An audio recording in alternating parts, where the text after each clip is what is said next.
ইসলাম আমাদেরকে সত্যবাদী হতে বলে। কি বলে? সত্যবাদী হতে বলে, মিথ্যা বলতে নিষেধ করে। কারণ মিথ্যা সবচেয়ে বড় পাপ, সব পাপের বাপ। সব পাপের বড় পাপ হচ্ছে মিথ্যা। একটা মিথ্যা বললে ওইটারে ঢাকতে আরো 10টা মিথ্যা বলা লাগে, ওইটারে গোজামিল দিতে আরো 30টা মিথ্যা বলা লাগে, কি লাগে না? আর কোনোদিন মিথ্যা বলবেন? মিথ্যার সাথে আমাদের সম্পর্ক নাই। আওয়াজ করে বলেন, মিথ্যার সাথে আমাদের সম্পর্ক নাই। কিন্তু আমাদের সমাজে মিথ্যা আছে না নাই? হ্যাঁ, ময়মনসিংহবাসী মিথ্যা বলে না, সত্য বলে নাকি? মাশাআল্লাহ, মাশাআল্লাহ। এখন মোবাইল ফোনের কারণে মিথ্যা আরো বেড়ে গেছে। বিছানায় শুয়ে আছে, অফিস থেকে ফোন দিছে, আপনি কোথায়? কয় স্যার জ্যামে আটকে আছি। জ্যামে আছে না নাই? আসলে কোথায়? হ্যাঁ, বিছানা। দেশের ভেতরে আছে, ফোন করছে একজন, বলে আমি একটু জরুরি কাজে দেশের বাইরে এসেছি। আছে না নাই? এরকম মিথ্যা কথা, মিথ্যা আশ্বাস। আমাদের নেতারা জনগণকে মিথ্যা আশ্বাস দেয় কি দেয় না? সব নেতারা দেয় তা বলি না, কিন্তু অনেকেই দেয়। এই মিথ্যা আশ্বাস যেন আমরা না দেই। সমাজে মিথ্যা বয়ান আছে না নাই? মিথ্যা ন্যারেটিভ আছে না নাই? আদালতে মিথ্যা সাক্ষী আছে না নাই? ওই সাক্ষীর উপর ভিত্তি করে মিথ্যা রায় আছে না নাই? ওই মিথ্যা সাক্ষীর উপর ভিত্তি করে আমরা এদেশে যাবজ্জীবন দেখেছি, এদেশে ফাঁসির কাস্টে ঝুলানোর নাটক মঞ্চায়ন করতে দেখেছি। আওয়াজ করে বলেন ঠিক কি না? এই মিথ্যা আমরা চাই না, আমরা সত্য বলবো, কারণ আল্লাহ সত্যবাদী। আল্লাহ কি? সত্যবাদী। বিশ্বনবী ছিলেন সত্যবাদী, আমাদেরকেও তিনি সত্যবাদীদের সাথে থাকতে বলেছেন। তিনি আমাদেরকে বলেছেন সত্যাশ্রয়ী হতে। রব্বুল আলামিন বলেন, ওমান আসদাকু মিনাল্লাহি হাদিসা। আল্লাহর চাইতে সত্যবাদী আর কেউ আছে নাকি বলেন? আল্লাহর চাইতে বেশি সত্যবাদী কেউ আছে? নাই, নাই। আবার বিশ্বনবীকে আল্লাহ বলেন, কুল সাদাকাল্লাহ। ও নবী, আপনি বলেন আল্লাহ সত্য বলেছেন। সাদাকাল্লাহ মানে সত্য বলেছেন, আল্লাহ সত্য বলেছেন। এই আদেশটি আল্লাহ তাআলা বিশ্বনবীকে দিয়ে বললেন, কুল সাদাকাল্লাহ। ও নবী, আপনি বলে দেন আল্লাহ সত্য বলেছেন। এই জন্য আল্লাহর বাণী তেলাওয়াত করার পরে কারি সাহেবরা দেখবেন পড়ে সাদাকাল্লাহুল আযীম।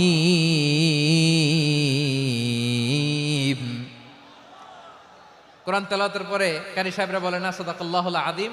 এর কারণ আল্লাহ তাআলা কোরআনেই বলেছেন, কুল সাদাকাল্লাহ। হে নবী, আপনি বলুন আল্লাহ সত্য বলেছেন। এজন্য আল্লাহর বাণী তেলাওয়াতের পরে কারীরা বলে সাদাকাল্লাহুল আযীম, মহান আল্লাহ তাআলা তিনি সত্য বলেছেন। এটা বলা আবশ্যক না, সুন্নাতও না, এটা জায়েজ, চাইলে বলা যায়। তার মানে আল্লাহ তাআলা সত্যবাদী, আমার নবীও ছিলেন সত্যবাদী, আল্লাহর হাবিব ছিলেন as-সাদিকাল আমিন, সত্যবাদী, আমানতদার। আমার নবীর চাইতে বেশি আমানতদার মক্কায় কেউ ছিল না, আল্লাহর হাবিবের চাইতে বেশি আমানতদার কেউ ছিল না, তার চাইতে সত্যবাদী কেউ ছিল না। আমার নবী ওনার গোটা জিন্দিগিতে একটা মিথ্যাও বলে নাই। সুবহানাল্লাহ পড়েন। আল্লাহর হাবিব রাহমাতাল লিল আলামিন উনি জিন্দেগিতে কখনো একটা মিথ্যা বলেছেন? কথা কি শুনতেছেন? হ্যাঁ, শুনতেছেন? আল্লাহর নবী জীবনে কোনোদিন মিথ্যা বলছেন? না, বলেন নাই। যখন আকাশ থেকে আয়াত নাজিল হলো, আনজির আশিরাতাকাল আকরাবিন, ও নবী আপনি নিকটাত্মীয়দের সতর্ক করেন, দাওয়াত দেন। আল্লাহর নবী সাফা পাহাড়ের চূড়ায় চলে গেলেন, ডাক দিলেন, সবাইরে বললেন, ও আমার জ্ঞাতি গোষ্ঠীর লোকেরা, আমি যদি বলি এই পাহাড়ের পেছনে একদল ঘোর সওয়ার তোমাদের উপর আক্রমণ করবার জন্য, অ্যাটাক করার জন্য অপেক্ষা করছে, তোমরা আমার কথা বিশ্বাস করবে নাকি? এলাকার লোকেরা বলল, অবশ্যই বিশ্বাস করব। বিশ্বনবী বললেন, আমি যদি বলি পাহাড়ের পেছনে একদল ঘোড়সাওয়ার তোমাদেরকে অ্যাটাক করবে, বিশ্বাস করবা? আকুনতুম মুসাদ্দিকিয়া? এলাকার লোকেরা বলল, অবশ্যই বিশ্বাস করব, কারণ মা জাররাবনা আলাইকা ইল্লা সিদকা। মুহাম্মদ, আমরা জীবনে তো কোনোদিন তোমার মিথ্যা বলতে শুনি নাই, তো তুমি যাই বলবা তাই বিশ্বাস করব। We have never ever experienced a single lie from you. আমাদের জীবনে একটাও মিথ্যা কথা তোমার জীবনে, তোমার মুখ দিয়ে বলতে শুনি নাই। সুবহানাল্লাহ পড়েন। এই ময়মনসিংহের কোন ছেলে এখানে যদি দাঁড়ায় স্টেজের মধ্যে, সবাই বলবে এই ছেলেটা এত ভালো, এর জীবনে একটা মিথ্যা আমরা শুনি নাই। এরকম কোন ছেলে পাওয়া যাবে? হ্যাঁ, ঝামেলায় পড়ে, পেশালে পড়ে, যেই কোনোভাবে আমরা কখনো না কখনো কোনো মিথ্যা বলে ফেলছি, ঠিক কিনা বলেন? আল্লাহ মাফ করুক। কিন্তু বিশ্বনবী সাফা পাহাড়ের চূড়ায় যখন বললেন, আমি যদি বলি একদল তোমাদের অ্যাটাক করবে, মানবা? বিশ্বাস করবা? সবাই বলে করব, কারণ আমরা জীবনে তোমার মিথ্যা বলতে শুনি নাই। সুবহানাল্লাহ কইবেন না? পুরো এলাকাবাসী যদি এই কথাটা বলে, এই কথাটা একজন মানুষের জন্য কত বড় সার্টিফিকেট আপনি কল্পনা করতে পারেন? আমার নবী ওনার গোটা জিন্দিগিতে একটা মিথ্যা বলে নাই। আওয়াজ করে বলেন আল্লাহু আকবার। তার মানে আমার আল্লাহ সত্যবাদী, আমার নবীও ছিলেন সত্যবাদী, আমাদেরকেও তিনি সত্যবাদীদের সাথে মিশতে বলেছেন। রব্বুল আলামিন বলেন, ইয়া আইয়ুহাল্লাযীনা আমানু কুনু মা'আস সাদিকিন। ওহে বিশ্বাসীরা, মিথ্যাবাদীদের সাথে তোমরা মিশো না, সত্যবাদীদের সাথে থাকো। সুবহানাল্লাহ বলেন। এবার বলেন, আমরা কাদের সাথে থাকবো? মিথ্যাবাদীদের সাথে না সত্যবাদী? আমরা বন্ধু বানাবো কাদের? মিথ্যাবাদীদের না সত্যবাদীদের? আমরা সাপোর্ট করব কাদের? মিথ্যাবাদীদের না সত্যবাদীদের? মনে থাকবে ইনশাআল্লাহ বলেন সবাই। আবার আল্লাহর হাবিব বলেন, আলাইকুম বিসসিদকি ফা ইন্নাস সিদকা ইয়াহদি ইলাল বিররি ওয়া ইন্নাল বিররা ইয়াহদি ইলাল জান্নাত। তোমাদের উচিত সত্যাশ্রয়ী হওয়া, কারণ সত্য মানুষকে পুণ্যের পথ দেখায় আর পুণ্য মানুষকে জান্নাতের পথ দেখায়। ওয়া ইয়াকুমুল কাযিবা, তোমাদের উচিত মিথ্যা থেকে বেঁচে থাকা। ফা ইন্নাল কাযিবা ইয়াহদি ইলাল ফুজুর, মিথ্যা মানুষকে পাপের পথ দেখায়। ওয়া ইন্নাল ফুজুরা ইয়াহদি ইলান নার, পাপ মানুষকে জাহান্নামের পথ দেখায়। ঠিক কিনা বলেন? সত্য পুণ্যের পথ দেখায়, পুণ্য জান্নাতের পথ দেখায়, মিথ্যা পাপের পথ দেখায়, পাপ জাহান্নামের পথ দেখায়। রাস্তা দুইটা, ডানে আর বায়ে। ডানের রাস্তা চলে গেছে জান্নাতুল ফেরদাউসে, বায়েরটা চলে গেছে জাহান্নামে।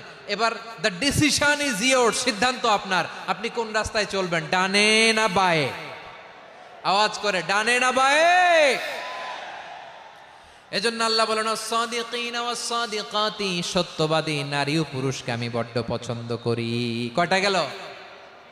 হায় রে ময়মনসিং, এইরকম বিশৃঙ্খলা করে হুজুরে বলতেছে হুজুর তাফসীর করেন, এটা হইছে? হ্যাঁ, আর কয়েক মিনিট বলবো না শেষ?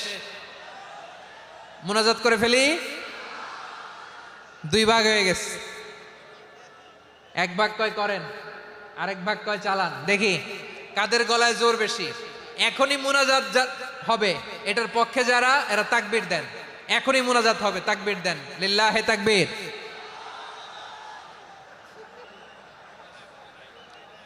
হুজুর আরো কয়েক মিনিট শুনতে চাই, এই কথার পক্ষে যারা, তারা তাকবীর দেন, লিল্লাহে তাকবীর। মাশাআল্লাহ। তাহলে আল্লাহর ওয়াস্তে কয়েক মিনিট কি একটু শান্ত থাকা যাবে? এখনই তো বিদায় নিব, এখনই তো বিদায় নিব, একটু শান্ত থাকা যাবে? মাশাআল্লাহ। চারটা চলে গেল। 5 নম্বরে আল্লাহ বললেন, ওয়াস-সাবিরিনা ওয়াস-সাবিরাতি, ধৈর্যশীল নারী এবং পুরুষদেরকে আমি পছন্দ করি। আল্লাহু আকবার। মুসলিমিনা মুসলিমাতি, মুমিনিনা মুমিনাতি, কানিতিনা কানিতাতি, সাদিকিনা সাদিকাতি। এবার আসছে সাবিরিনা সাবিরাতি, ওয়াস-সাবিরিনা ওয়াস-সাবিরাতি, ধৈর্যশীল। আমরা ধৈর্যশীল হতে চাই কি চাই না? আপনাদের ধৈর্য আছে? হ্যাঁ আছে? বিপদে ধৈর্য ধারণ করতে পারেন? আল্লাহ তাআলা তুমি আমার ভাইদেরকে ধৈর্য দাও, বলেন আমিন। ধৈর্য ধারণ করার শক্তি দাও গো মেহেরবান, আমায় দাও গো মেহেরবান, পড়েন আমিন। ধৈর্য ধারণ করার শক্তি দাও গো মেহেরবান, আমায় দাও গো মেহেরবান।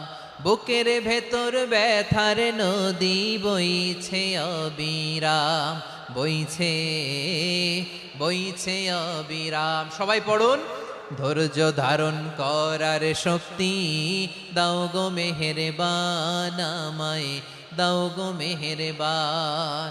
ধৈর্য ধারণ করার শক্তি দাও গো মেহেরবান, আমায় দাও গো মেহেরবান।